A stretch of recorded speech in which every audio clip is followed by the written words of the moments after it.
ملک شام کا بندہ آ گیا حضرت عمر کو ملنے، اس نے آتے ہی پوچھا تمہارے بادشاہ کا محل کہاں؟ انہوں نے کہا جی ہمارے بادشاہ کا محل نہیں ہوتا، ہمارے ہاں لوگوں نے سمجھ لیا نا کہ روب شاید کپڑوں کا ہوتا ہے، روب شاید گاڑیوں کا ہوتا ہے، بنگلوں کا ہوتا ہے، بہت بڑی کوٹھی کا روب ہوتا ہے۔ اور نہیں بھائی، روب تو بندے کے کردار کا ہوتا ہے،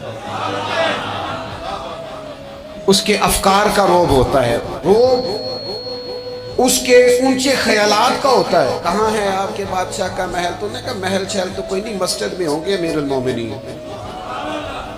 بندہ کہتا ہے میں سوچ میں پڑ گیا کہ جس کے نام سے میرا بادشاہ کانپتا ہے وہ مسجد میں ہوگا، گن میں نہیں کوئی نہیں، ہٹو بچو ہی کوئی نہیں، ادھر ادھر ہی کوئی نہیں، پہرے دار ہی کوئی نہیں۔ مسجد میں جا کے پوچھا جناب عمر، کہنے لگے ادھر ہی تھے۔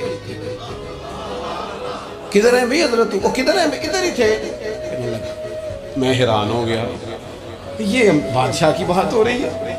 ایک صاحب کہنے لگے وہ کھجوروں کے باغ کی طرف جا رہے تھے، کہتے میں کھجوروں کے باغ میں گیا تھا، ایک بندے سے پوچھا امیر المومنین، کہنے لگا وہ سامنے کی طرف جا رہے تھے، ادھر گیا۔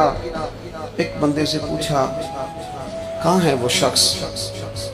اس کی 24 لاکھ مربع میل پہ حکومت ہے۔ کہاں ہے وہ شخص جو مدینے میں بیٹھ کے نعرہ لگاتا ہے تو کیسر و کسریٰ کانپ جاتے ہیں؟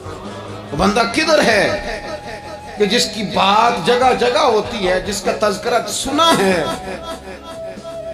کہ اسے دیکھ کے شیطان بھی رستے بدل جاتا ہے؟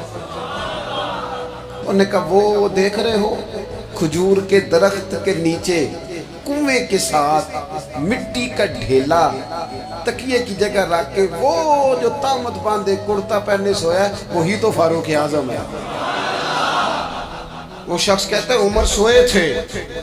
شیر سویا بھی ہو تو اس کا روب ہوتا ہے، شیر جو ہوتا ہے، شیر کبھی سو بھی جائے نا تو لوگ پھر بھی خوف کھاتے ہیں اور اس کے جاگنے کا خوف کھاتے ہیں کہ یہ کہیں جاگ نہ جائے۔ شیر جو ہوا کہتے ہیں حضرت عمر سوئے تھے اور میں قریب گیا تو میرے وجود پہ روب طاری ہو گیا، روب،